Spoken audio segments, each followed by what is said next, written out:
Selamat datang kembali di perjalanan bermakna hari kedua. Setelah kemarin kita menginap di Jogja, kali ini kita berlanjut untuk melanjutkan perjalanan kami. Seperti apa keseruannya? Ikuti terus perjalanan bermakna.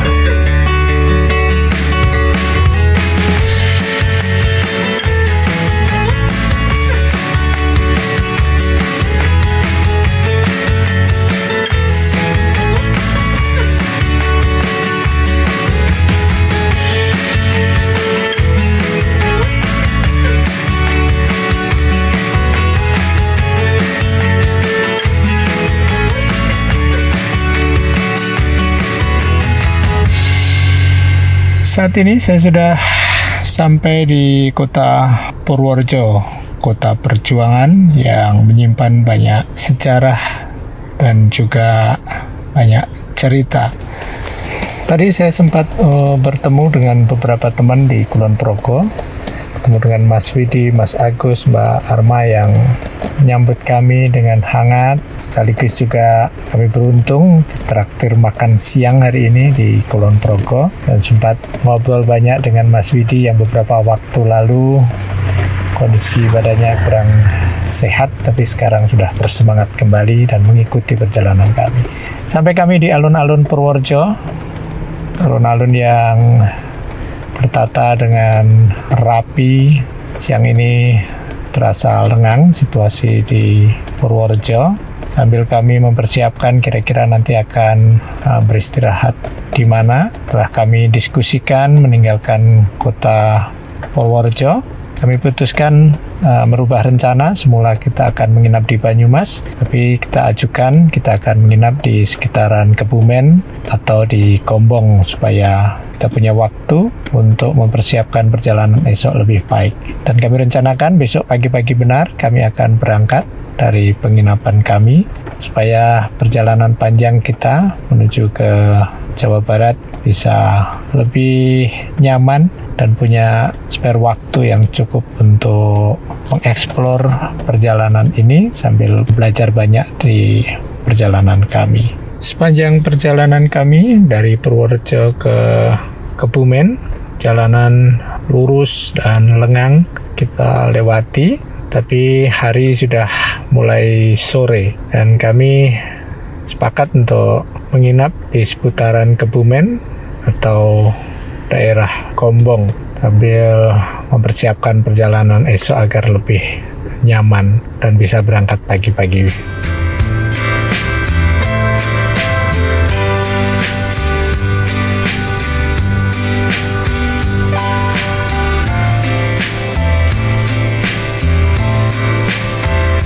Kami melewati alun-alun Kebumen.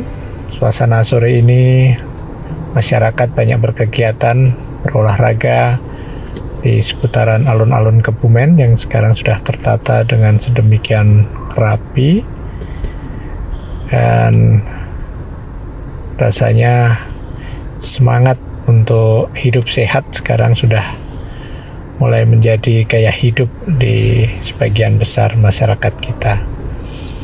Dan hari mulai gelap, akhirnya kami memutuskan untuk segera beristirahat.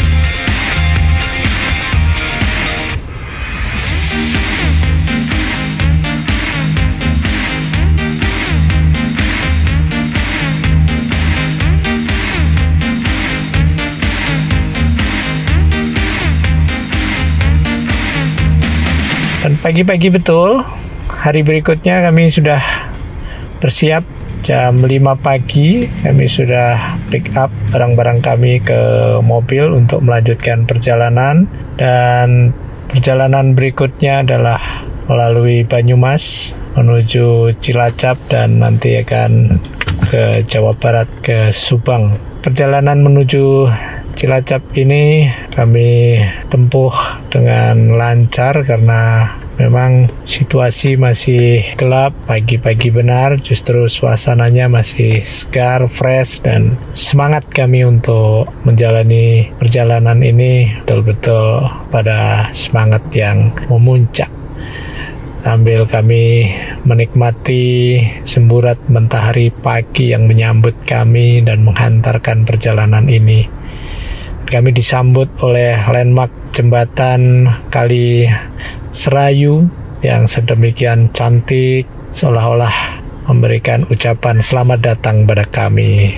Dan Sungai Serayu yang sedemikian lebar dengan air yang cukup deras karena beberapa hari sudah mulai turun hujan. Kami mulai memasuki wilayah Kabupaten Banyumas. Pagi ini betul-betul cahaya mentari menyemangati kami untuk semakin bersemangat melanjutkan perjalanan bermakna.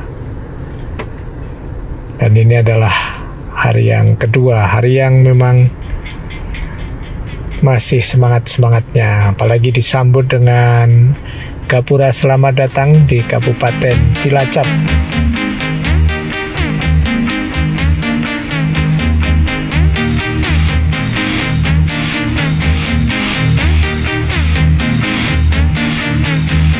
Ya, ada yang tanya, nyimak perjalanan kita aja, dia ikut bahagia dan serasa bisa hadir di tempat ini. Gimana? Emang bahagia itu menular, dan itu benar adanya. Kalau apalagi kita melihat orang yang kita sukai atau kita punya respect pada mereka, melihat kebahagiaannya, ya pasti akan menular. Karena dunia ini kan ada frekuensi, energi, vibrasi, ya, bergeraknya di kisaran itu aja. Maka kalau mau ikut hidupnya bahagia, ya ikuti dan sayangi semua orang agar kebahagiaan semua orang itu menjadi kebahagiaan kita. Nggak usah kita berjarak dengan segala sesuatu. Nggak ada benar salah, baik buruk. Ikuti aja, semua orang yang berbahagia itu adalah bagian dari kita, maka kita akan ikut bahagia. Itu ya. Oke. Terima kasih yang sudah ikut bahagia. Kapan-kapan ikut kita ngetrip ya. Ya. Ayo. Bye-bye.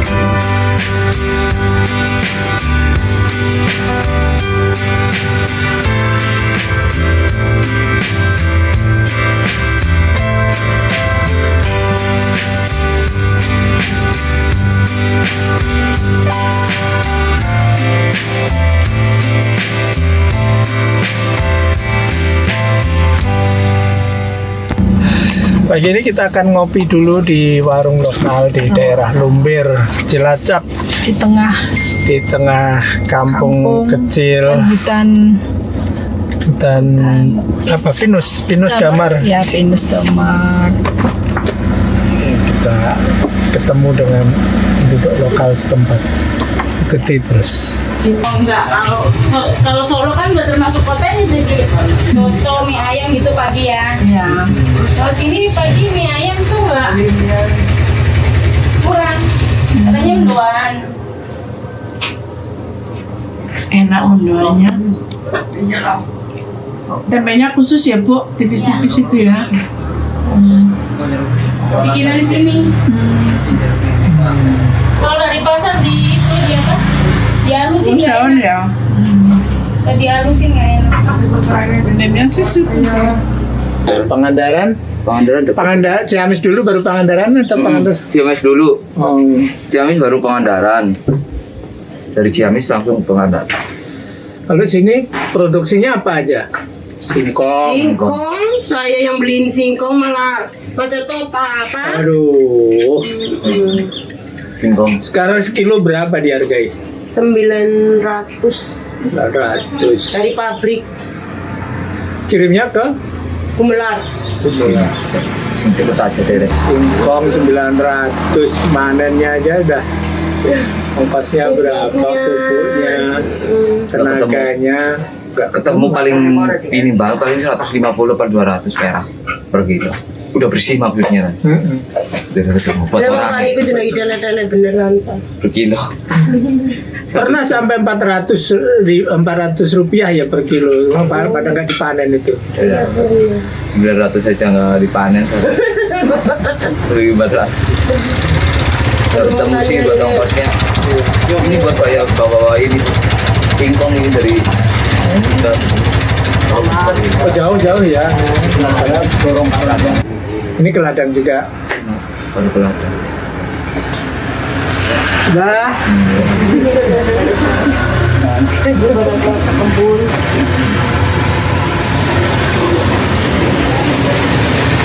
Solo.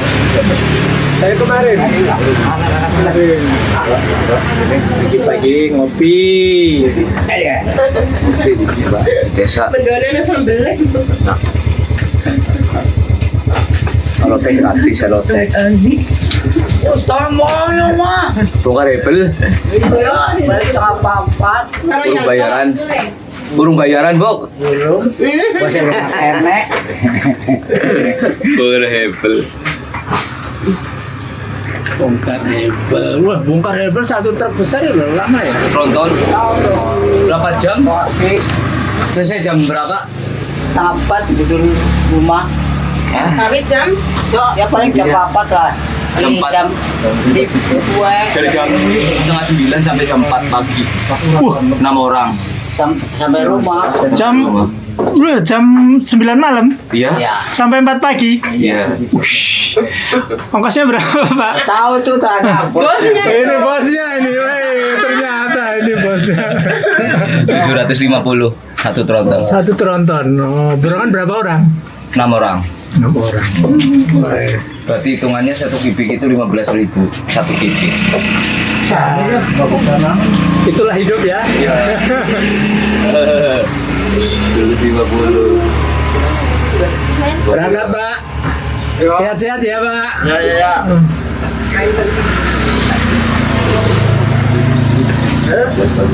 Wah, sarapan, Mbak. Wah, semalam suntuk Bapak ini ngangkat hebel satu tronton.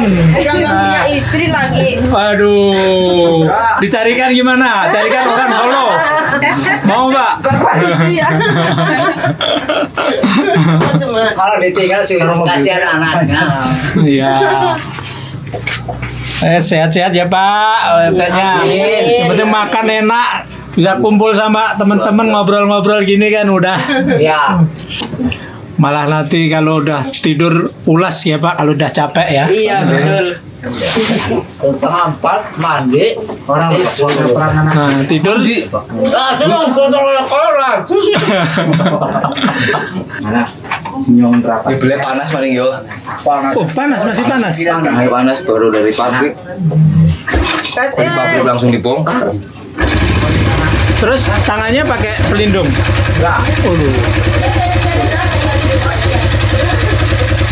Aku kalau lemang, tapi suka lampu. Orang lemang. Pak, tunggu Pak mau pulang Pak. Jeng. Mari. Sehat ya, Bu? Selain singkong nanam apa, Pak? Jagung. Jagung. Kebanyakannya singkong.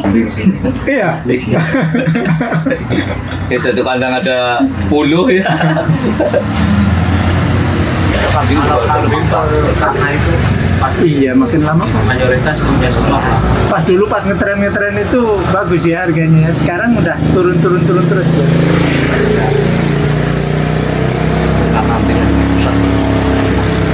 Ini yang rakyat kecil semuanya serba susah ya, Pak ya? Ya sini. Ya singkong aja sini ya laku nggak laku sih Pak. 600 apa 700 sudah dikupas di hutan di kebun. Oh, di kebun tuh langsung dikupas. Ya bisa dikupas bisa enggak gitu. Kalau dikupas harganya udah nambah gitu. Paling kalau kebunnya jauh ya itu cuma nyampe ke bagian 200.000 Pak.